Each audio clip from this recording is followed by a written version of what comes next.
what you want, when you want it, where you want it. This is The Mesh.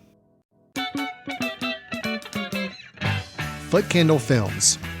Film news and reviews from two guys who really like movies.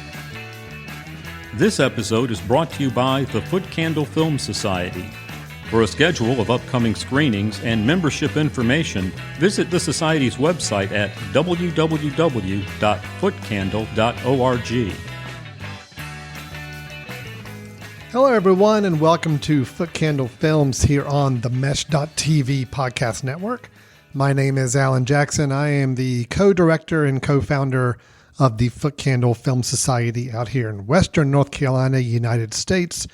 With me across the table is the other co-director, co-founder of the Foot Candle Film Society and the annual Foot Candle Film Festival, Chris Fry. Chris, how are you doing? I'm doing well. I'm looking forward to kind of, putting a bow on 2020. We are in 2021, but just kind of wrapping up 2020. Well, the way this normally works, we normally have a few weeks grace time after the end of a calendar year to still officially recap the year. And that's what we're going to do for the calendar year 2020, the year that we hope we'll never have to refer back to again or anytime soon, the year that saw us only enter a movie theater for like the first 2 months of the year, I believe, if I remember correctly. I'm going to put you on the spot real quick. Yeah. What was the last movie you saw in the movie theater? Last movie I saw. We may have mentioned this before on the show, but we're recapping the year. So last movie I saw in the movie theater. I know which one it was for me. It was not a really impressive film to go see, I don't believe. Well, no, I'll take that back. I did see, the last one I saw in the movie theater was Olympic Dreams. Okay. We showed for a Foot Candle screening. Did you see that before or after we saw Invisible Man for the podcast? I saw The Invisible Man before I saw Olympic Dreams. Okay. So Olympic Dreams was officially the last time I was in the movie theater. Yes. Because I think I'll have to look back at the dates, but I think I actually saw Invisible Man with Elizabeth You Moss. might have saw it, but I went to go see it pretty early on in its run. Okay. So, yeah, Okay. I think that was it. So, yes, it has been quite the year. Yeah.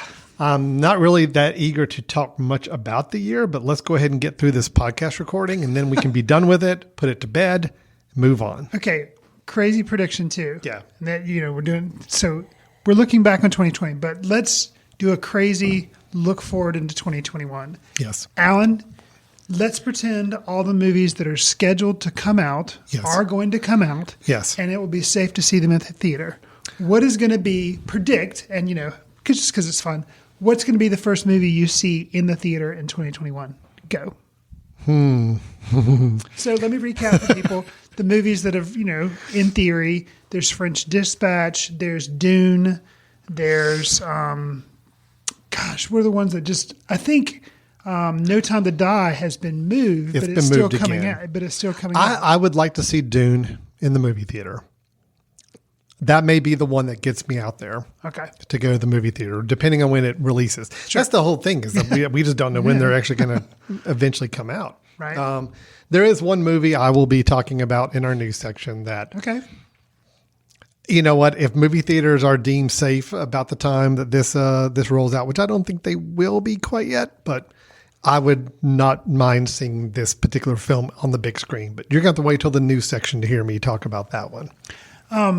I'm hoping Dune. I'm going to predict that Dune is going to be the one that's going to draw me out. So same as you. But it would be nice to see. So I agree.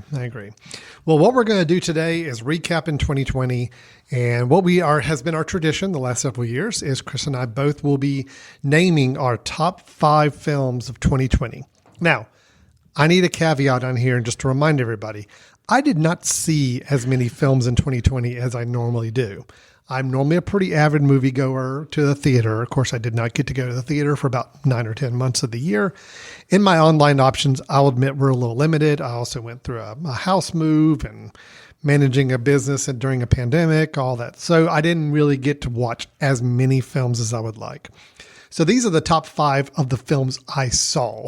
So you're not just going to rate a film based on what everybody else has been saying. You're actually going to admit, these are the ones I saw. These are the ones I saw. Okay. And here's the top 5 of the ones I saw. Okay. Because there's a lot of critically acclaimed films. You're probably going to rattle off some of them that I have just not seen yet. And you're not throwing in like 2019 or 2018 films. So these are all 2020. These are truly released 2020 films. You're not going to say like, The Last Jedi is my number one film of. I mean, not to say I didn't watch it again in 2020, but I guess I can't qualify that as a 2020 release. So we're going to do our top five. Chris and I both have our top five. We're also going to mention our biggest disappointment of 2020 film-wise and our biggest surprise of the year. Then after we go through and recap 2020, we'll move on to a couple of news items about some upcoming projects or films we are interested in seeing in the future. And then, as always, we wrap up our show with a recommendation. Chris and I both give a film recommendation, something we think is worth checking out if you're so inclined. So, Chris, with that, are you ready to put a button and a bow on 2020 and push it out the door? Yes, let's Great. do it. Here we go with our top five of 2020. Chris, how about if let's go back and forth order with our number five pick. What is your number five film of the year 2020? So this falls into the category of, I don't think many people have been able to see it yet because I think it actually gets its premiere in February. I'm talking about Nomadland by Chloe Zhao. I got a critic's link, thankfully, in late December, and I was able to watch it early. So it has hit film festivals, so a lot of film critic people have seen it, but it'll come out on VOD. I think they're going to end up doing. They were kind of trying to hold it to see if they could put it in theaters, but nope, it's probably going to go VOD and maybe at select theaters. But that's going to be happening in February, maybe mid-February or early February, not really sure.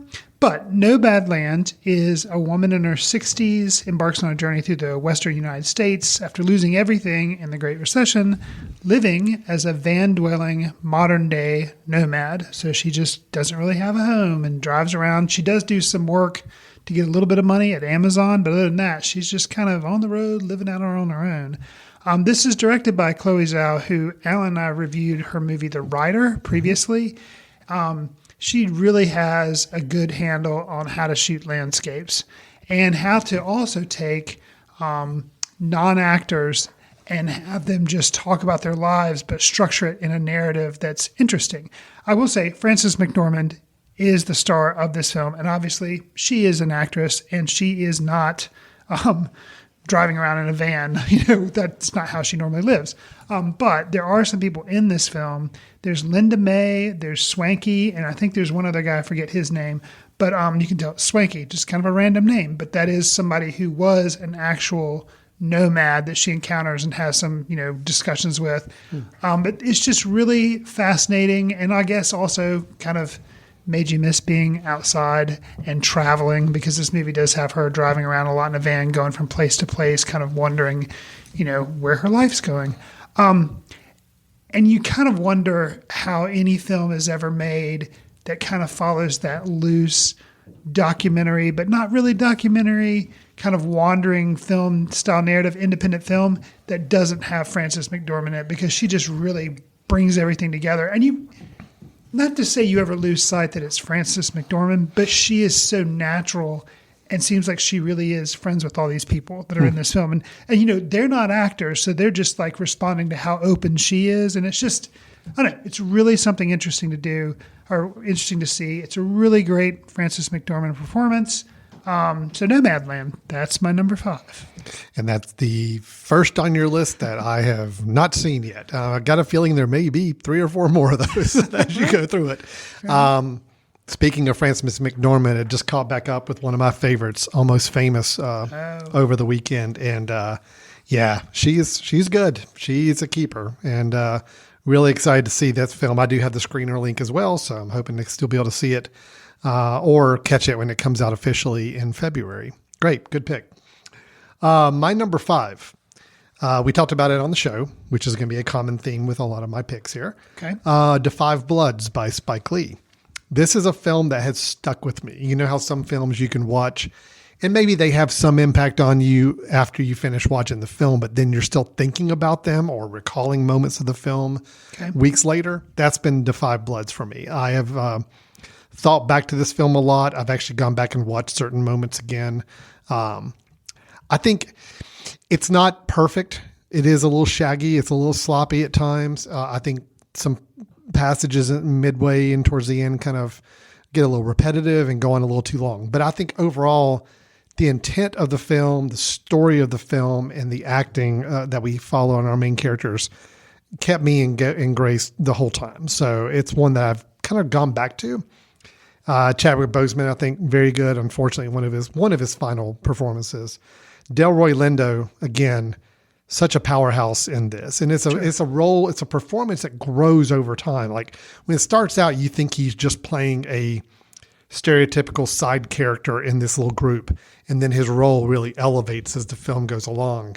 And of course, bringing in Spike Lee's own political beliefs and some of his beliefs on society kind of personified in these characters that we're following. I think it was great. And plus a lot more violent and bloody than I expected it to be. So there's a lot of surprises going into it, but it really has stuck with me. So that's my number 5 film of the year, The Five Bloods, written and directed by Spike Lee. I need to go back and watch Da 5 Bloods again. I think you were higher on it than I was. I liked it okay. But I want to go back and reevaluate. I want to watch Lindo's performance again because I thought it was good, but I want to see it again. And, seeing Chadwick Boseman, because I believe when it was released, he had not passed away yet. That's correct. So when you and I were watching it, we appreciated, thought he was good, but, now watching it with that special, spoiler in the film, he's kind of a ghost-like character. So it's going to kind of give it some interesting resonance. So I want to recheck that back out. Yeah, it's a good film, and I think part of it too is we were comparing it back to Black Klansman, which was the previous film from Spike Lee, which is really, really good. It was also, I think, one of my top 5 in the year it came out. So is this as good as Black Klansman? No, it's a notch down from it, but it still holds enough interest to make it something I really want to go back and revisit and really hold in high regard for the year. So, The Five Bloods by Spike Lee. Chris, what is your number 4? So my number 4 film, I don't know if it classifies as a foreign film or not. I think it is maybe from England. I'm not really sure. But it is The Father, and it's by Florian Zeller, and it's based on a play, and it basically tells the story of a man who's losing his memories. He's basically has Alzheimer's. It stars Anthony Hopkins as the father. His daughter is played by Olivia Colman, and she is excellent as well. And basically he just, it shows him in his apartment. He refuses assistance from his daughter and how she tries to help him. And he tries to make sense of the changing circumstances that are going on that he sees from people coming in and out of his apartment. Who are they? How do they relate to him? And it's one of the things I can see, sometimes we see things that are plays. Like we've reviewed Fences with Denzel Washington, and then we didn't review it, but they did Ma Rainey's Black Bottom, which was, a play. And how do you translate that to the screen? One Night in Miami is something else that's come out this year that was translated to the screen that was based on a play. And sometimes things can suffer from being like, you're just like, oh yeah, that just seems like a play. It's really stagey, a bunch of people just talking. There's not enough camera action to really make it cinematic, to make it worthwhile seeing a movie. Might as well go on to see it in theater or on stage.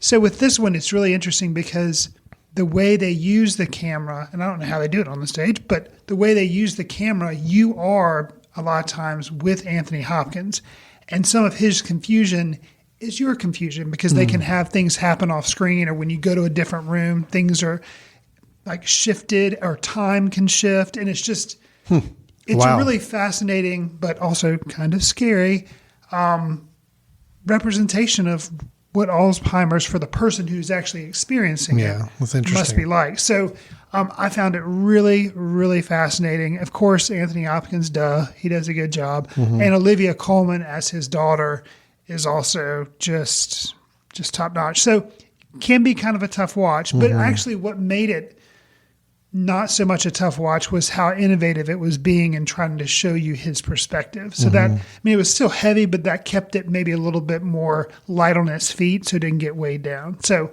that's The Father by Florian Zeller. And I believe this one was or is hitting VOD also in February. So people will be able to see it if you haven't already seen it. There again, I was a critic, so I got a link. But it's wide release, I think, in February.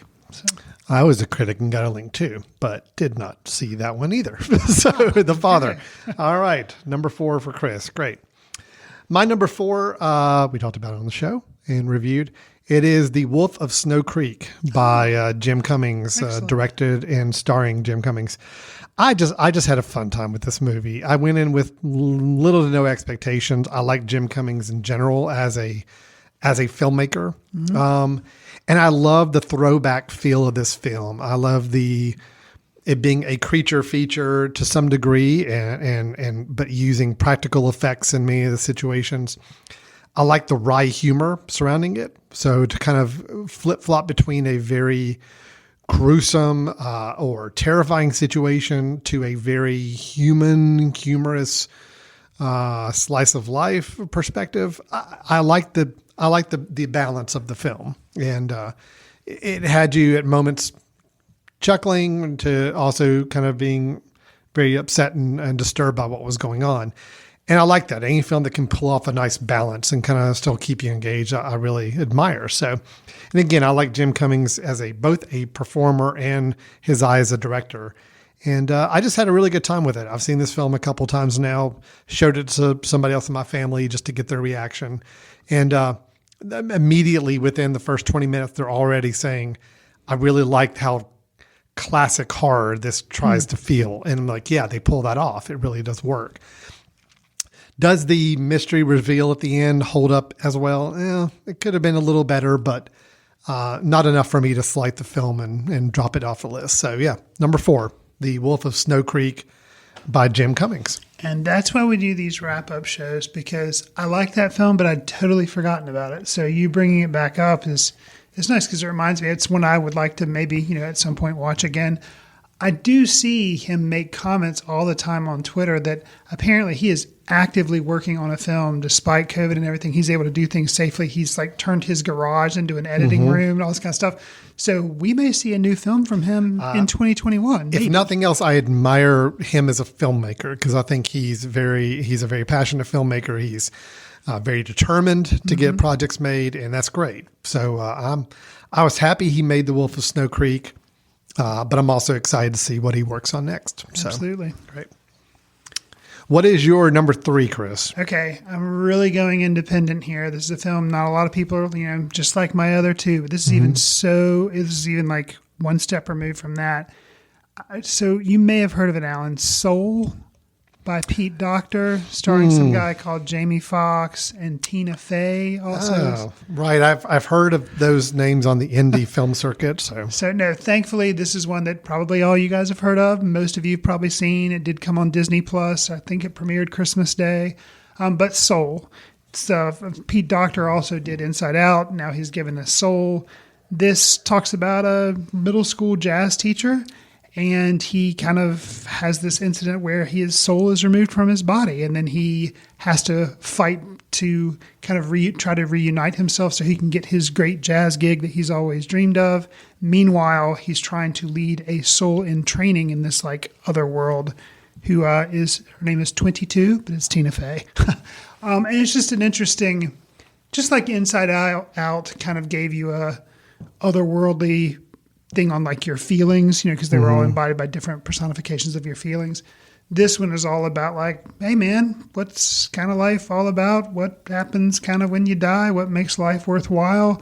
All those big, heavy questions. Good animated kid subject matter. But it never gets too heavy. Yeah. And I just really, and actually going in, I was a little skeptical because having seen the trailer, I was like, yeah, this is like Inside Out, except you're dead or something. It just didn't. I kind of already knew the premise going in. I didn't think it was going to be as rich an experience as it was. Great. And it was a rich experience. It hit me harder than I thought it would, and it's my number 3 movie of the year. That's impressive. You and I have not discussed Soul. I have not seen it, but it is on my top of my list to watch here soon. So glad to hear a ringing recommendation from you on that. Good. So number 3 was Soul from Pixar. Disney/Pixar from Chris. All right, my number 3, we spoke about fairly recently. It is the film Sound of Metal by Darius Marder and starring Riz Ahmed. This is another one that stuck with me quite a bit after watching. It's a very, very low-key film. It's a very, what's what I'm looking for? It's a very understated film, but any film that gets me to think about the protagonist and try to put myself in their shoes and experience life the same way they're experiencing it is always going to be a win in my book. And It's the type of thing where I threw out Chloe's Out earlier, and The Rider and Nomadland. Yes, that kind of slice of life, very realistic filmmaking. Yet it still has a story, and the characters just seem very authentic. And Riz Ahmed's not really a punk rock drummer, but yeah, but he plays a really good one in he this does. film. Absolutely. Well, of course, for anybody not familiar, the story is a drummer in a band who is fronted by his girlfriend. At the time, I don't know if they're married. I can't remember if they're married or not. But anyway, I don't think relationship they are. wise. Yeah. And he starts to lose his hearing, which he's bound and determined not to let that derail his career. But yet he does find it to be very challenging to perform and ends up actually going to live at a facility, a home for people that are hearing impaired. And he has to try to acclimate himself to that environment while also fighting off some of his own personal desires to get back on the road. There's a supporting performance, and I apologize, I don't have the actor's name in front of me, but playing the head of this home that we talked about during our review. Paul Raci? Yes, Yeah. that's it. Such a good performance there. So good. And just again, it works because you totally feel yourself in this main character. They play with sound design in a way that you kind of hear what he's hearing at times. And that's exactly what, you're needing to be put yourself in that person's shoes. And I just really, really appreciated the film quite a bit. So that's Sound of Metal. That is my number 3 pick of 2020. And Riz Ahmed is one of my top performances for the year as well. I just really like his performance in this film. He's someone I've always liked. Rogue One, he did a series on HBO that he was really good in, The Night Of. But this is probably the best I've seen him perform, and it worked. It was transparent. I really believed who he was and the dilemma he was facing the entire film. So that is Sound of Metal. So for my number 2, I actually mentioned this on a previous show 2 or 3 shows ago. Maybe it's my recommendation. The title of the film is Poop House, but if you replace poop with an expletive that people normally say, trying to keep it clean. We talked a little bit about the film on that recommendation show, but just to recap, it's lonely college freshman Alex has closed himself off from his peers, who all appear to have this whole college thing figured out. But everything changes one night when Alex takes a leap and attends a party at the titular Poop House, a legendary party fraternity where he makes a strong connection with Maggie. And then they kind of have this Richard Linklater kind of Before Sunset type experience where, they walk around and talk. But that being said, it felt totally original to me. I mean, you've seen things like this before, like college coming of age type things, usually in high school, but still it was fresh. And it's because I think the writer-director was also the lead star. Cooper Raiff plays Alex. And it was a big hit at Sundance. I think ideally it would have actually come out in theaters, maybe had a little bit of a release, kind of like Booksmart did. Yeah. But it didn't happen. So it is available. You can watch it, through your usual sources, iTunes, all that kind of thing. But I recommend it. How people felt about Booksmart or how people really responded strongly to Lady Bird, this is kind of my Booksmart, or this is my Lady Bird. I really, really responded to it and really liked it. So Poop House is my number 2. Yeah. And again, we're just keeping it clean for all the families listening at home right now. So, okay. So that's your number 2 with Poop House. My number 2, I think which it would be fun to say it with the expletive, but it's actually kind of fun to say Poop House. No, Poop House works. I think I'm okay with that. Our number 2, I think we actually discussed this film maybe in our very last episode. It is the film Another Round. Directed by Thomas Vinterberg and starring Mads Mikkelsen. Kind of a quick repeat. I know we just talked about it in the last episode, but you have a school teacher who is finding himself to become very boring in his life. He feels like he just doesn't have quite the passion or energy towards anything that he used to have. And so he and his friends who find themselves in a very similar situation decide to embark on an experiment where they're going to drink every day, just enough to glide through the day with a little bit of intoxication, but not enough to be dangerous, and see how that improves their life. And for a short period of time, it does improve things, and then it doesn't when it goes a little off the rails. But this performance, Mads Mikkelsen, I've always found him a very interesting actor, and I've really, really enjoyed watching him explore some different sides of his acting persona during this film. The ending sequence is one of my favorite sequences of film this year. His dance performance at the end of the film.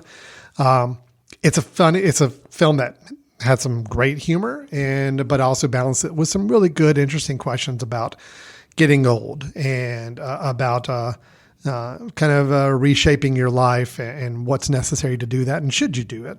And also a lot about friendship too. I think the friendship that these four people had and the impact they had on one another was also really impressive to see. So I am starting to really, really like anything Thomas Vinterberg's doing, because I think we talked about his filmography, and of the films we've seen, I really have liked them quite a bit. So anxious to see what he works on next.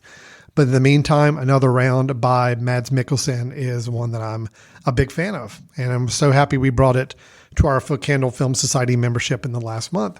And I'm hoping a lot of our members got a chance to see it. So now we're at the point where we reveal our number one film. Yeah. I am hoping that Alan has this film as his number one, because he hasn't mentioned it, and I cannot believe it wouldn't be in his top five. It's Promising Young Woman. Yes. Yep, that's it. So we have a shared number one film for the year. That's awesome. For anybody who listened to our glowing review of the film, this should not come as a shock. No. But it is my number one. Please tell us about it, Chris. Well, you mentioned how the Five Bloods, you saw it, and it just kind of stuck with you. So, I guess it could be a little bit of recency bias for Promising Young Woman, because this is one of the last films I saw in 2020. It was released in theaters. I saw it here again through a boring critics link, but in theaters December 25th. But it is now available also online, so you can watch it VOD now. But I knew nothing about it. I knew Carey Mulligan was in it, and for it to be such a gut punch. This is what, cinema is about. You kind of go in, you just are like, okay, I'm ready to pay my money. I'm ready to see what this director has to say. And the director had a lot to say, and the performances were good. And, a movie is only as good as its opening scene, or a movie is only as good as its closing scene. This movie had a really good opening scene and a really good closing scene. And some really good scenes in the middle, too. Sure. But, it's like, yeah. If you can how do you choose to open your movie? What's going to be the image that you're going to show somebody right off? And then, how do you close it? How do you end it? And what do people walk out of the theater remembering? But yeah, it has to have some good, connectivity in between. And it did. And just, some surprises along the way, turns that were taken that I didn't quite expect. And yeah, it just, all that said, I keep thinking about this movie, maybe not once a day, but definitely about every other day. Well, just as a reminder, so basic plot line here is Cassie, a young woman, basically she entices men. I'm going to keep this really high level at the beginning, but she entices men out at bars or clubs to pick her up so that she can basically torment them to some degree with their choices to prey on young, intoxicated women at these places. Right. That is the through line of the film. It does take some twists and turns from that point on, but that's the overall premise. Played by Carey Mulligan, which great performance. Yes. Really enjoy this. It's probably my favorite, along with Riz Ahmed. This is also one of my favorite performances of the year. I completely agree with you. I don't want to say by far, but there's a gap between even my number one and number two, how much I really like this film. And so it's definitely up there for me. And again, even though Carey Mulligan, I think it's her film, all the other supporting actors and have some great roles to chew on as well. Sure. So I really have a good time with it. Bo Burnham as her kind of love interest for part of the film. Normally known as a comedian, and also he's been a director himself. He gets to let the comedic side shine for a while. And then there's also some range he has to play as well, too. I think I mentioned during our review that this is my other favorite dance moment sequence of a film, kind of a pharmacy dance and sing along to a Paris Hilton song, which, yes, has that song played on my phone in my car recently since seeing this film? Yes, it has. And did my kids see that I was playing a song by Paris Hilton and wonder what's wrong with Dad? Yes, that did happen. So, but I'm not ashamed to admit it. The song's catchy when you think about it in the use of the film. And it's so many great moments in this film. And I agree with you. Opening, closing, completely nailed it. So really enjoyed it. And a lot to say, too. There's a lot to digest in this film. The other thing, too, is, as people can know from my years past, top 5 movies. Okay, granted, the year I gave Lego Movie my number 1 movie, maybe not a controversial movie, so to speak. But a lot of times the films that kind of reach out and appeal to me because I see so many are ones that can be either you love it or hate it. Mm-hmm. Because, I can see people really hating this film because they thought it was manipulative or something. Sure. But to get a reaction, and this film is one that, it made me kind of sit up and be like, okay, something's going on here. They're really, they're trying for something here, and it's working. Promising Young Woman, strong number 1 there. Well, that made my job easy. I just say ditto because, yes, that was my number 1 as well. So that was our top 5s of 2020. I had Promising Young Woman, Another Round, Sound of Metal, The Wolf of Snow Creek, and Da 5 Bloods. Chris had Promising Young Woman, Poop House, Soul, The Father, and Nomadland. Now, Chris, there's a lot of films I saw this year that were still really good. Sure. And I kind of want to give some honorable mentions. Do you have some as well to share? I do. I'll say that. Sure. Another Round was it falls right in kind of my number 6 slot. Rounding out the list for me were Sputnik, which is a science fiction film that came from Russia. The Nest, which we didn't review on the show, but Jude Law is in that, and he's really good. Emma, which we did review on the show a long time ago. Oh, yes. Starring Anna Taylor-Joy pre her Queen's Gambit days. That was a 2020 film. You're right. Wow. It was so long ago. Long year. And then I guess this is kind of my closing of an era pick here, but it was also very much cinematic comfort food, was The Trip to Greece. All right. So, I really liked that film. So my honorable mentions, my 6 through 10 are very eclectic, which I like. That's good. Extraordinary. Maeve Higgins, Barry Ward, and Will Forte in a ghost and seances and possession film, comedy film. I may have to reevaluate my 6 through 10 because I forgot how much we liked it. That is the most I've laughed in a film in quite a while, like burst out laughing in some scenes. And it was just great. So I had such a good time with that film.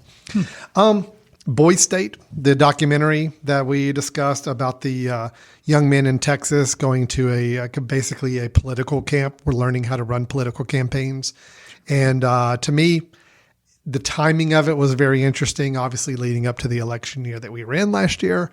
And I just think it was very well done. And it did exactly what a good documentary does and just gets you really connected with the characters and shows all sides, but I think ended a little unexpectedly, which was great as well. So I liked it a lot, Boy State. Okay. I'm thinking of Ending Things, the Charlie Kaufman film. I know we struggled with it, and I know we had some difficulty, but it's actually one that has grown in my estimation since seeing it. Because the more I've thought about it, the more I've read into it, there's a lot more going on. Did he make it almost too oblique? Yes, I do feel like it's a little too inaccessible for it to be in the top 5 for me this year. Okay. Like I was kind of hoping it would be when it was announced. But I still like it. I still think it's a really well-made film. It has a lot going on. I just wish it was a little more accessible for it to rise in my esteem this year. Okay. The personal history of David Copperfield.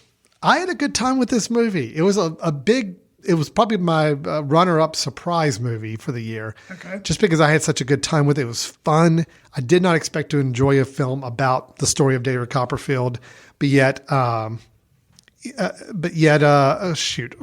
drawing a blank. Oh, Dev Patel. Yeah, sure. In the lead role, really gave it his all. The level of humor infused in the film, and the kind of the breaking the fourth wall, and just, I don't know, it just worked for me. So I really had a good time with it. And then the last one I'll mention on my 6 through 10 is the film The Rental. Do you remember this? Dave Franco's little slasher horror film. Wow. I liked it. I don't know. It just it worked for me. Dan Stevens, Alison Brie, directed by Dave Franco. I don't know. I was definitely a lot harsher on that. Oh yeah, you were. I liked it a lot. I just thought it was I thought it was just a fun, simple kind of horror slasher movie, and it just worked for me. And I love the slow buildup of the film, and I don't know. It just it sneaked into my top 10. So I'm just as surprised as you are, but it's there. So yeah, so that was my 6 through 10, and overall, kind of an eclectic mix of films we had between the two of us here. Say so, it's yeah. nice to see. It's good. A couple of films I was kind of surprised to not hear make it on the top 10 for either of us. Palm Springs, that one was in consideration for me, but didn't quite make the cut. See, that's one that probably falls into why you had kind of forgotten about Emma, maybe. Because like Emma for me was kind of like what you were talking about, the David Copperfield. It could be, it's not one of my surprises, but it easily could have been, because I was like, oh dear, a period piece. And then I really liked it. Yeah. But it's recency bias, and I think that's why, like, I'd forgotten Extraordinary. If I'd have reevaluated, like, I think that would be higher on my list. Palm Springs, I only saw it once. I did like it, but I think if I would have reevaluated or seen it again, I think I probably would have maybe considered it. And I will say, too, I did catch up with the documentary. I know you've seen Dick Johnson is Dead, which I did like quite a bit. Okay. I did think that was a really inventive, very, very well-made documentary. Not quite my top 10, but it was definitely one I was considering. Well, here again, I take my job here at Foot Candle Films very seriously. We know this about you. So yes. I I actually had Dick Johnson is Dead, as well as something else that I'll mention here in a moment. And I took it out because I said, you know what? I just, in my mind, I can't put documentaries and narratives together. So I'd have to form a separate list of top 10 documentaries and a separate, just because I don't know, something about it. Like I know Boy State, very good, but trying to rank that with other things that are narrative, I just couldn't in my mind do. So I would have to do it. But yes, definitely Dick Johnson is Dead. Good film, as well as Boy State, the one you mentioned. Yeah. All right. Well, that is our top 5/10 of 2020. We do have a couple of just categories that we like to pick out just a film in and kind of to wrap up this 2020 year in review. First up is our biggest disappointment. So this doesn't necessarily mean the worst film we saw, Chris. This is truly our disappointment, one that did not live up to expectations or really missed the mark in what it was trying to do. Chris, what is your biggest disappointment for 2020? We did not discuss it on the show, but I think I mentioned it. And I don't know if Alan has seen this yet. Tenet, Christopher Nolan's Tenet. I actually did get to see it in a theater before. And so it wasn't that I had to watch it on a small screen at home. That didn't hamper it. Something about it to me just felt like Inception redone, warmed over. The acting was good. The effects are pretty amazing. Some of the timing things they do with traveling back and forth in time, the things, impressive. John David Washington, Robert Pattinson said, oh yeah, good, but just somehow fell short in my mind of being what I expected from a Christopher Nolan film. Granted, yes, was there a lot of build up for this film? Of course. It was a Christopher Nolan film. He's one of my, one of the top directors that I really like. And I would say out of his filmography, this is probably my least favorite Christopher Nolan film. So it qualifies as my biggest disappointment. That would qualify as your biggest disappointment. Yes. All right. Well, that makes sense. My biggest disappointment, we just talked about in the last episode. It's Wonder Woman 1984. I see that. I even think in my review last time we got together said this is probably one of my biggest disappointments. Okay. Just to have such a great initial film, You've got the right time period now. You've got some great villains to mix in there. You got the same director with Patty Jenkins. I mean, everything should have worked with this film. And I would have been okay if it was just a mediocre, passable film where I felt like there was just like some good, solid entertainment, but nothing. It doesn't have to elevate the first movie. This one actually brings it down some for me. And that's what's disappointing is that you've got some great performances. You got some great people around in front of the camera. So much to build from, and I feel like they just lost sight of what they did in the first movie, to where this one became another one of those kind of schlocky CGI, kind of confusing, over the top superhero pieces that I just get really bored with. So that was my biggest disappointment. I would say it's a slightly like a smaller scale. I even hate pulling this film out. Okay. But I will say, on a smaller scale disappointment, the film, I think you share this with me, the film On the Rocks, just because of the pedigree involved with everybody involved in it, to kind of come together, A24 doing their first film that went to Apple TV. You got Bill Murray, you've got, Sofia Coppola directing, Rashida Jones. I mean, some great talent. And it just kind of just limped along. I just didn't feel like it got much out of it at all. Yeah, so that'll be a tie for me for biggest disappointment, because Tenet, but then On the Rocks, just really nothing. It's not that it was a bad film. It was a fine, okay film. Just, it should not have been these people's next film. Right. I guess is what I'm looking for. So that was a disappointment as well. But let's end on a positive, Chris.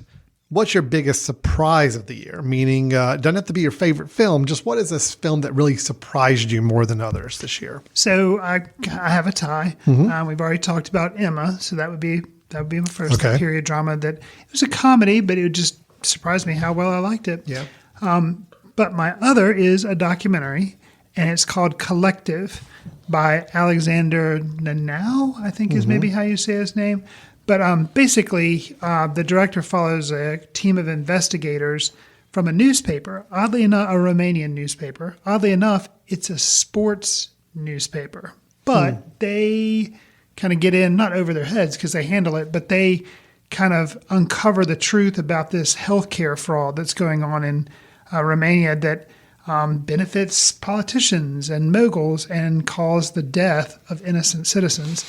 And it all kind of comes about because there was this fire that happened at a club, and where precautions have been taken, regulations were kind of passed over, and then it just, unfortunately, it snowballs from there, and things just get worse and worse and worse, and you cannot believe the levels of corruption. But these journalists just do not let go, and despite the heavy subject matter, there is some uplifting things that come out of it. So Collective, I believe it can be streamed now.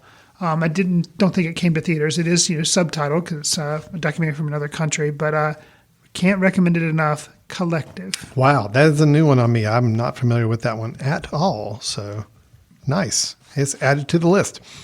I've got two biggest surprises as well, kind of tied. Okay. One of them, The Invisible Man. Okay. Which I think was the last film you said you saw in a movie theater. Mm-hmm. Mainly it's a surprise for me because it's not a film that should have been good. I mean, it's it's Universal's been trying to reboot their classic horror characters for many, many years. And it's been like to really poor results. They did like a Dracula movie years ago that was supposedly pretty bad.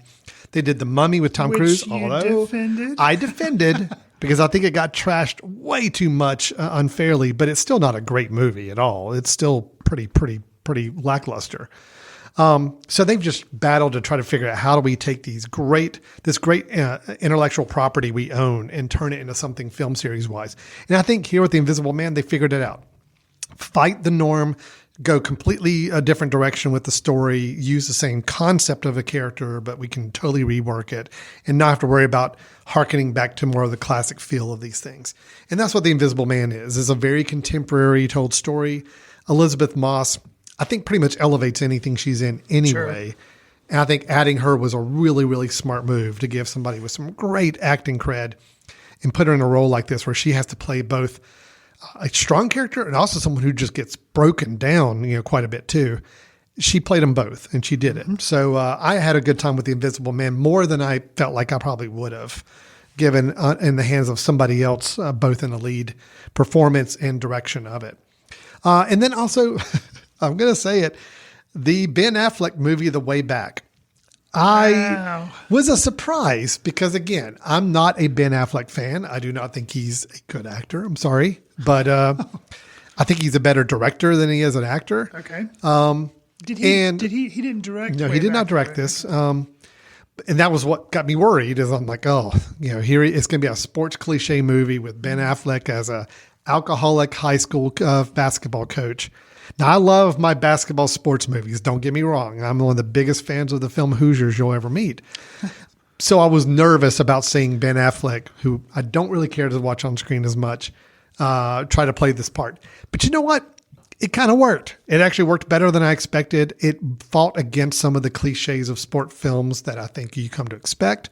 The fact that like one of the first big games that we see, we don't even see the game. You just see a title at the end saying, "Yep, they lost." It's like, okay, that in other words, they're saying what's happening on the court is not as important as what's happening off the court. So let's focus on that. And they did a pretty good job of it. It's not one of my favorite films of the year, but compared to what I expected going into it, it was a nice surprise. I think I was actually surprised too, because it could have done some more Hollywood things and it didn't. It didn't. Yeah, it actually played things pretty realistic. It didn't shy away from the alcoholism that was kind of being addressed in the film and some of the main character's own personal issues. I think it took them on head on and made a pretty realistic film out of it all. So I liked it quite a bit. Okay, Chris. Well, that's 2020. Not too bad. So, I mean, we had some really good films. We had a few that didn't quite work for us. And that is it. We can now put a button on 2020, except for when we get to my recommendation. Then I will have to harken back to 2020 just for a minute. And at some point, we'll do Oscar talk, but we'll wait. Oh, that's true. I forgot about the Oscars. Sure. Yeah, we will need to do that too. But let's take a quick break. When we come back, Chris and I will have some movie news items to share with you. And we also close out the show with our recommendation for the episode. So stay tuned. You're listening to Foot Candle Films here on themesh.tv. This podcast is sponsored by Jackson Creative, a custom communication agency located in downtown Hickory, North Carolina, specializing in online content creation. To learn more, visit thejacksoncreative.com. Jackson Creative, we tell your story. Welcome back to Foot Candle Films here on themesh.tv. Chris and Alan here with you. We just finished in the first half of the show giving our top 10 of 2020, along with some surprises and disappointments as well. But Chris, let's look to the future.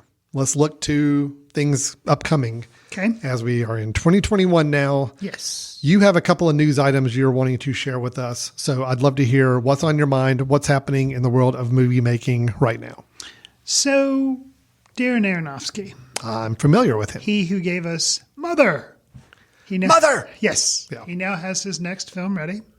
It is going to be an adaptation from an award-winning playwright, and it's going to be an adaptation of The Whale.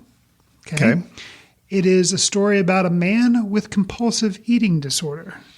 Okay. Starring in this film will be one Brendan Fraser. Oh, wow. Yes. I had seen Brendan Fraser recently. He's in a series that's on HBO Max, Doom Patrol. Doom Patrol, like yep. Sure. Alternate superhero thing. Mm-hmm. But other than that, he kind of fallen off my radar.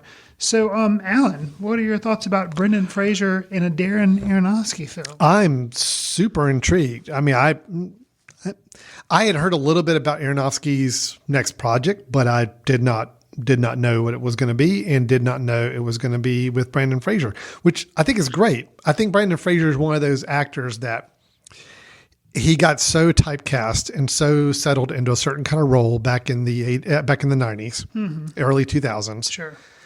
They tried so hard to make him an action movie hero with the Mummy series and a couple others. And I mean, hit or miss there. And then just kind of disappeared. And I love it when they can bring back some actors and let them play against the type that they're used to. So if he's not going to be a romantic lead and he's not going to be an action movie hero, then I'm all for it. Show me what you can do. So a little bit more, they've given a little bit more details on the plot. The film's supposed to center on a reclusive English teacher, played by Mr. Fraser, suffering from severe obesity who attempts to reconnect with his estranged teenage daughter for one last chance at redemption. Scares me a little bit because it kind of sounds a little bit like The Wrestler, except, that was a kind of faded wrestling star person trying to reconnect. But still, it's Aronofsky. I'm curious to see a resurgence of Brendan Fraser because I think he does have acting skills. Oh, absolutely. And No, it's based on a play, so that's like, there's a lot of original material to work with there. So I'm curious. Well, so I've actually heard Aronofsky's name quite a bit lately because I believe he's actually a producer of some shows that are coming to Apple TV, like some kind of documentary style series. Okay. I think he's doing one with, oh my gosh, please excuse me if I'm wrong on this and feel free to write in and tell me if I'm incorrect, but I think there's a series he's doing with Will Smith. Oh, where it's like Will Smith is like visiting all these really traveling to some really exotic locations and doing some feats and some other, I don't know. It was an odd thing, but I'm pretty sure Darren Aronofsky is either the producer or maybe he shot some of them or something. interesting. But yeah, we'll need to kind of check on that because I definitely have read about that and think I remember when his name was attached. I'm like, that's an interesting project for him to be a part of. But I am really excited to hear about The Whale. That sounds like a really interesting project. So I was a huge fan of The Wrestler. Love that film. And if he kind of goes to that kind of angle of a very, very realistic with kind of the whole actor with Mickey Rourke, taking an actor who was kind of typecast as one thing and playing him against type, I'm all for that. So great. You had a second news item, right? Yes. Okay, so Aaron Sorkin, he did do Trial of Chicago 7 this year. Yes. He's already announced what his next film is going to be. It's going to be a, biopic of sorts, Being the Ricardos, where he tells about Lucille Ball and Desi Arnaz. He's going to write and direct the film, especially for like Amazon Studios. And Nicole Kidman is going to play Lucille Ball, and Javier Bardem is going to play Desi Arnaz. So, Alan, thoughts? Yeah, I've heard about this. Okay. And there's a lot of internet chatter Yes. about Miss Kidman in the role of Lucille Ball. Yes. I'll admit I don't see it, but again, that's what kind of intrigues me about the project is I want to see them pull this off. I mean, other than the fact, dye her hair red, I can see her kind of. Can you? Yeah. Okay. I think, and I'm trying to think what comedic performance I've seen her do. Maybe it's not Moulin Rouge because she kind of does, but I don't know. I can see it. Have you seen The Prom? No. Okay. I have not. So she's comedic in that. And then I guess you could even go back all the way to, oh gosh, what was the film she did? Gus Van Sant. Was To Die For? Yeah, To Die For. Okay, I mean, maybe that that's had a little bit of a Yeah. comedy over the topness to it. So I could see her. I mean, I know people. I don't know. I could see her pulling it off. All right. I was kind of curious. I really thought when I heard about this project, I'm like, well, they're going to get an Emma Stone or something like that, who I think can Right. pull off the physical comedy. We've seen her do that kind of bigger performance. Nicole Kidman, I'm intrigued by, but I'm intrigued because I'm like, yeah, I want to see him. I want to see him do it. Right. So, but I think Aaron Sorkin doing it too. His love of Hollywood and the making of movies and films. He's done so much. Did you ever see that TV show he did? It was a short-lived show. Studio 60 on the Sunset Strip, Yes. which I really liked. Did not last very long. A lot of people thought it was a little too overdone by Mr. Sorkin. I liked it a lot, but it's very clear his love for Hollywood and the behind the scenes of making entertainment. So I'm excited to see him do this. And that's, I think, it does have a lot of behind the scenes, like the public life that they led on the TV show as opposed to what was going on in their personal lives. Which is always really exciting for me. Yeah, So I love that. I don't, when I think, if you think comedic timing and stuff, I don't really think of Javier Bardem. I think he's a great actor. So it'll be interesting to see him do something a little lighter. 'Cause lighter. I think of him as No Country for Old Men. But keep in mind, when we say lighter, could we're be saying dark. lighter in front of the camera. True. Whether or not it's light behind the camera is That's going to be true, the because they did the key. have things going on. Sure. Yeah. All right. Interesting. Great. Two really exciting projects with a lot of acclaimed directors and prestige behind them. They could be ones going for awards come 2021 Oscars. We will wait to see. I've got to bring up a film though, Chris, that it will be up for awards at the end of 2021. It may be the Alan Jackson Hall of Fame favorite movies of the year, but that may be the only award it qualifies for. But I'm still so super excited. Chris, you know me. Yes. I like big monster movies where you have big creatures stomping through a city. I just love that. That is my thing. And I was a big fan of the Godzilla reboot that was done a few years ago that had Bryan Cranston and, what was the other guy's name? Shoot. I don't remember. I already forgot it. That's not a good sign. But anyway. But it's all about the monster stomping through the city. That's right. So. And I was a fan to some degree of Kong Skull Island. It wasn't perfect, but it was entertaining as well. And lo and behold, coming to HBO Max here in the next couple months, as well as theaters for anybody who ventures to go out. And this, if it was later in the year, this may be the one that would get me to go out because I can't imagine watching this on my home TV and getting the same feeling of it, is Godzilla versus Kong. They released a trailer just this past weekend, Chris. I have not seen it. Oh my gosh, the ridiculousness, but I love it of this trailer is just so ready for me right now. So it's exactly what it's marketed as.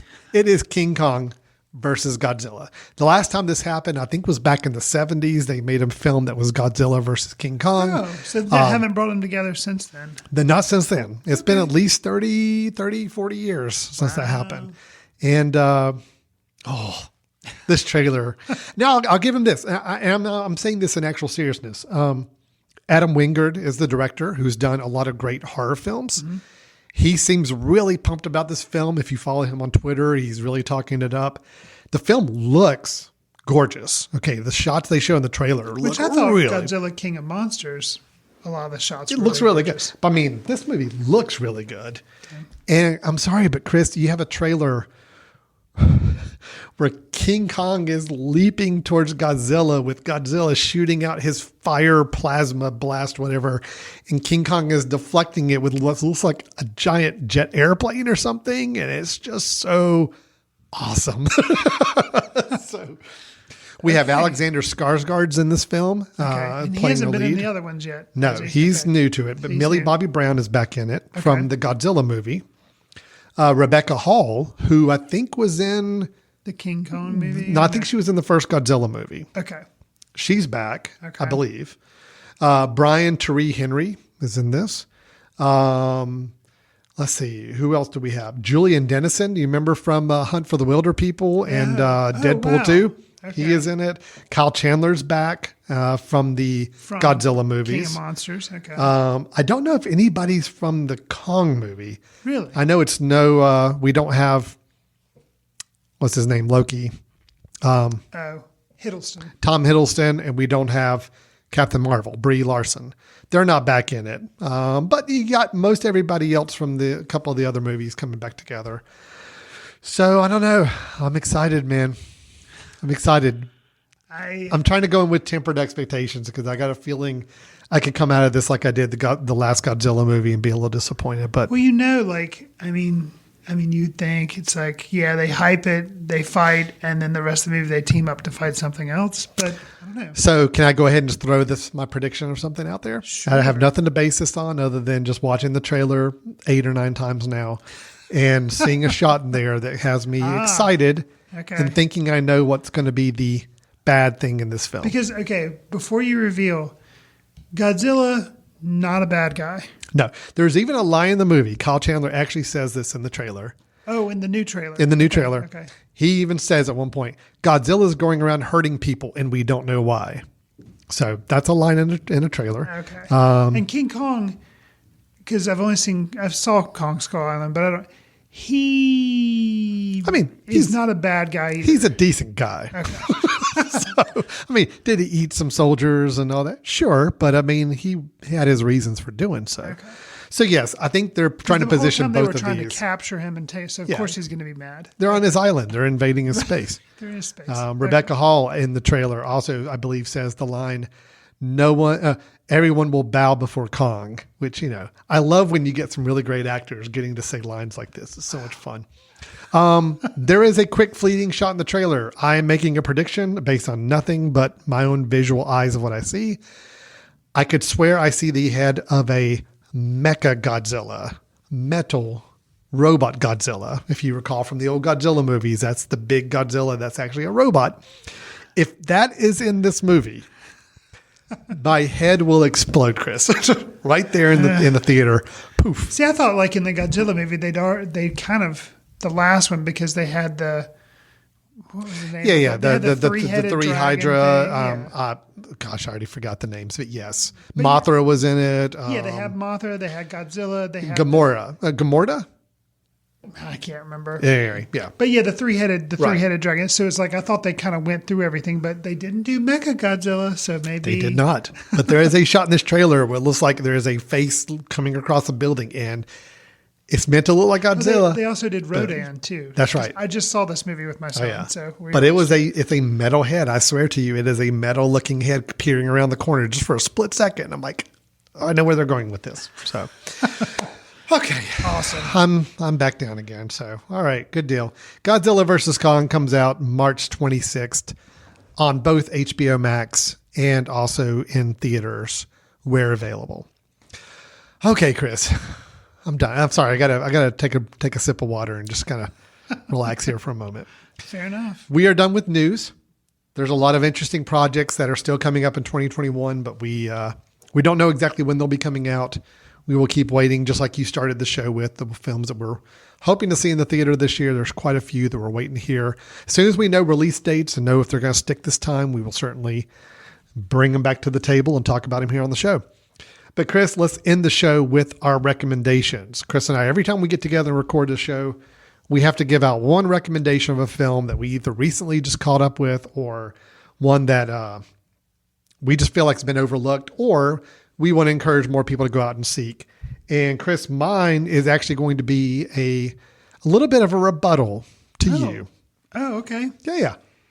So, I think I know which one. I think I know which one it is. So you mentioned as your biggest disappointment film of the year was Christopher Nolan's Tenet. Yes. I'm here to say I actually kind of liked it. I just caught up with it a few days ago, watched it last week, and now I'll say this. Actually, kind of liked it. I did. I have caveats, but I think the good news for me is that I'm watching it without all the buildup and all the anticipation. And I did not watch it in a movie theater, so it wasn't like my first time back in a movie theater, and I kind of wanted a good theatrical experience. Sure. I'm watching this as hey, me and my son were looking for something to watch, and hey, I'll plunk down $5 and rent this and see what it is. And I had a good time with it. Now, did I understand half of it? No. Not at all. I mean, my son and I, that is our ongoing thing now. Every time we pass each other in our house, we have to stop and be Are you walking backwards to each other? Yeah, exactly. Okay. And we're stopping and being like, well, okay, but in this scene, was this happening? And it's like, we're constantly trying to dissect it. We've already made an appointment to watch it again, just to see if we can figure it out this time. Is it, okay, you mentioned it was your least favorite Christopher Nolan film. I agree. It is my least favorite Christopher Nolan film. It just so happens I like all of his films to some degree. So even saying it's his least, it's still a pretty good film for me. Do I wish it was more accessible? Absolutely. Do I feel like they made it overly complicated, which took a lot of the fun and enjoyment out of the movie? Yes. But the things I liked about it, I really liked John David Washington in this film, mainly because it actually showed Christopher Nolan actually knows how to direct a playful character, someone who has a little bit more personality, because that's one thing about Nolan's films. His characters generally don't have a lot of range of personality. They're typically very focused characters, very kind of one note characters, and it works. Right. John David Washington as the protagonist actually was kind of I actually told my son after watching it, I would be happy watching a series of films about this character in kind of a new James Bond type series. Because I like him. He's a little more laid back. He's already basically been through death in a way. So it's like, you know what? At this point, he just doesn't care. He's just going to go and see if he can pull this off. And that's the kind of the mindset he's got the rest of the movie. And I love that. He just seemed like, all right, I'm going to go try this and see if it works. And I love that side of his character. Robert Pattinson, I thought was really good as kind of his teammate and questionable relationship that he has with the protagonist, Neil. Elizabeth Debicki as Kat, I liked a lot. And I've seen a lot of people kind of ragging on, Kenneth Branagh. Kenneth Branagh as the bad guy. Yeah. I thought he was Deservedly so. I thought he was having a good time with it. I thought it was chewing the scenery. I think he was having a good time to the detriment of the film. But, Now, if you get me into the technical nature of exactly what's happening in the film and how it all makes sense, no, I could not tell you anything. I basically, about halfway through this film, just kind of physically went up to my head, switched off my brain. I'm like, I'm just going to watch the rest of this now. I'm done trying to figure it out. Well, they actually kind of allude to that. They're like, are you following me or something? Yeah, right. They There's a actually do lot of exposition going on in Yeah. the film, and there's a lot of times where they're trying to stop and tell you what's happening. Right. It doesn't help. I No. think it actually makes it worse. So, but I liked the energy of the film. I liked the way it ended. I do wish that they had been a little more clear and cohesive about the way they got to their ending. But yes, it is my least favorite Nolan film, but that still puts it as a recommendation for me. I think one of the other things is we reviewed Inception, which, they're again throwing Inception in Tenet's face, but we reviewed that on the show a long time ago when it came out. Yeah. And, a lot of Tenet has to do with, and a lot of Inception, if you're watching the film and the logic's not working for you, but you don't care, that's one thing. Mm-hmm. But if you're watching the film and not only is the logic, if it doesn't work for you and the logic doesn't work, then you're just like, and it just completely the train derails at that point. Yeah. And Inception, I remember you mentioning you had some things that didn't quite work for you. And for me, I was like, no, it was just fabulous. I think it all makes sense. Same thing with Memento. You're trying to figure out how his movie logic works. And I think that's why it was the biggest disappointment, because for the first time in the Nolan universe, his movie logic was not working.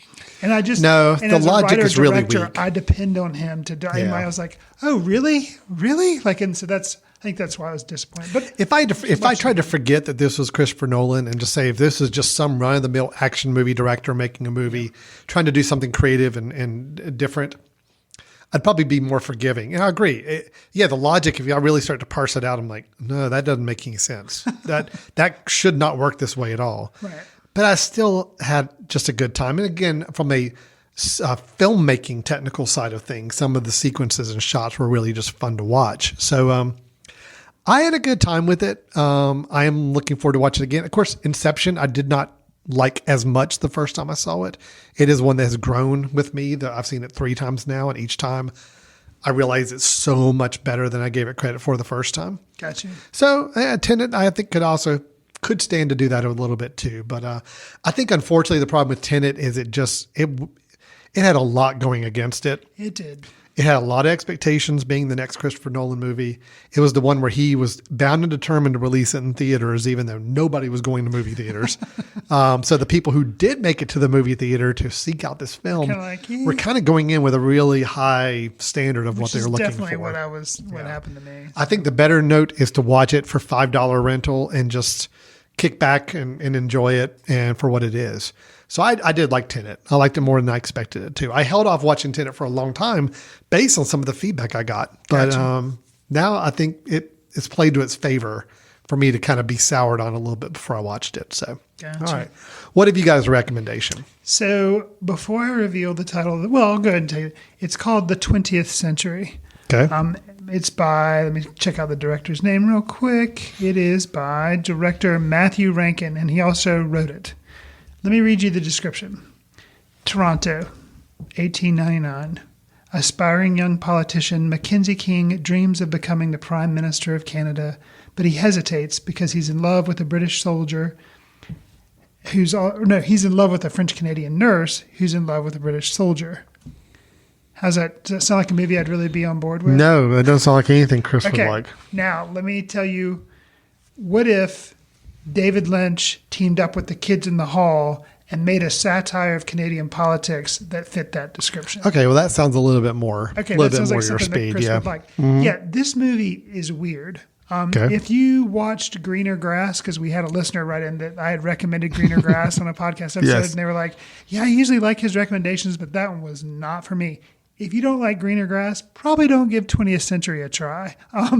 But if a combination of David Lynch and Kids in the Hall sounds interesting to you, Yeah. then this is in your wheelhouse. It's a weird movie. It's a midnight type. You would something if you went to a film festival or you get like a midnight movie. This definitely fits that bill. It is not taking itself seriously. It's bizarre, but it's funny. Yeah, and but it is kind of an interesting satire on politics, and Canadian politics. I don't even know. There are probably some jokes that I don't get because I'm not Canadian. Sure. But yeah, it's just bizarre. But if you're looking for something different, the 20th Century, and it's available, iTunes, different movie platforms out there for VOD type things. But The 20th Century. yeah, Wow. the 20th Century. Collective and the 20th Century, two films I knew nothing at all about before today's episode. Thank you, Chris, Sure. for bringing those two films to my attention. And with that, we're going to wrap up our show, our 2020 wrap up and our news and recommendations. Again, you can go back and listen to our top 5 and actually our top 10 There you go. for each of us for the whole year 2020, our biggest disappointments, our biggest surprises.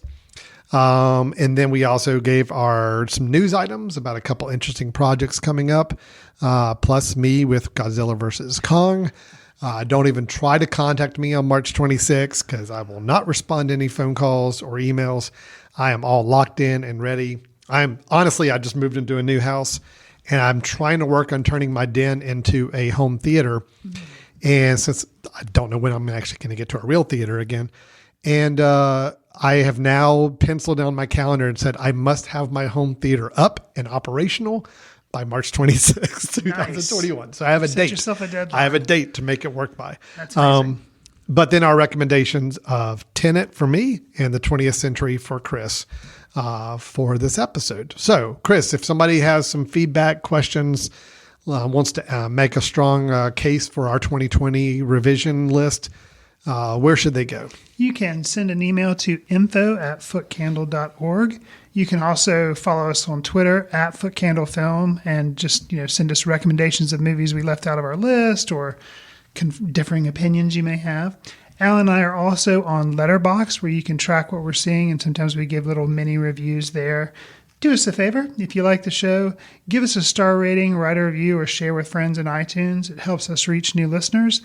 If iTunes isn't their bag, we're also on iHeartRadio, Stitcher, Spotify, and Pocket Cast. All right. So that is our show for today. Again, please check it out. As Chris mentioned, all the different podcatchers. Go back and listen to some old episodes, especially over 2020. Some of the films we got to see that went straight to online. Definitely that's one of the, if I had to bring a positive out of 2020, is we had a lot more films available to a much larger audience than we've typically had because of the unfortunate shutdown of a lot of the theaters. But as we go into 2021, our fingers are crossed that movie theaters will rise in prominence once again by the end of the year. And we will have some great films to go see. So happy 2020 or 2021 to everyone. And we'll look forward to talking to everybody at the next episode. Take care. See you in the ticket line, socially distanced. Watch films in the company of like-minded people in the dark. Watch films in the underground. We won't let anyone know where you are. The films that don't make it to Carmike at the mall, or ones that were famous when Grandpa would watch films out of the reverence of the heritage of an art. Watch films through the courtesy of Foot Candle Film Society.